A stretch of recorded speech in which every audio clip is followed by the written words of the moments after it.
नमस्कार, आप देख रहे हैं SPN 9 न्यूज। नरेंद्र मोदी ने रविवार को तीसरी बार प्रधानमंत्री पद की शपथ ली। मोदी सरकार में महाराष्ट्र के कई सांसदों ने भी मंत्री पद की शपथ ली। इस सांसदों में नितिन गडकरी, रामदास अठावले, मुरलीधर मोहोल, पीयूष गोयल, रक्षा खड़से और शिवसेना सिंधे गुट के सांसद प्रताप राव जाधव का नाम शामिल है। लेकिन पीएम मोदी के मंत्रिमंडल में अजीत पवार की पार्टी एनसीपी से किसी नेता को मंत्री नहीं बनाया गया है। इसको लेकर सवाल खड़े हो रहे हैं कि क्या अजीत पवार पर बीजेपी की निर्भरता नहीं रही।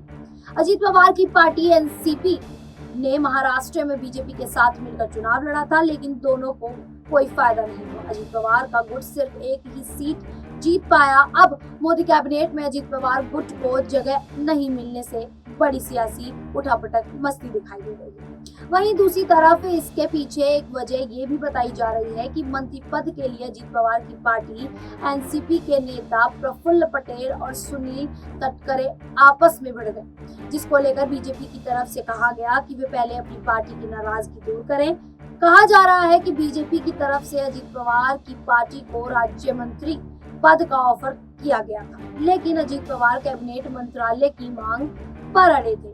उसको लेकर अजीत पवार का बयान भी सामने आया है कि प्रफुल्ल पटेल पहले कैबिनेट में मंत्री रह चुके हैं, उन्हें स्वतंत्र प्रभार राज्य मंत्री का पद लेना ठीक नहीं लगा। इसलिए हमारी तरफ से बीजेपी को कहा गया है कि हम कुछ दिन और इंतजार करने के लिए तैयार हैं। इसके बाद हमें कैबिनेट मंत्रालय दिया जाए।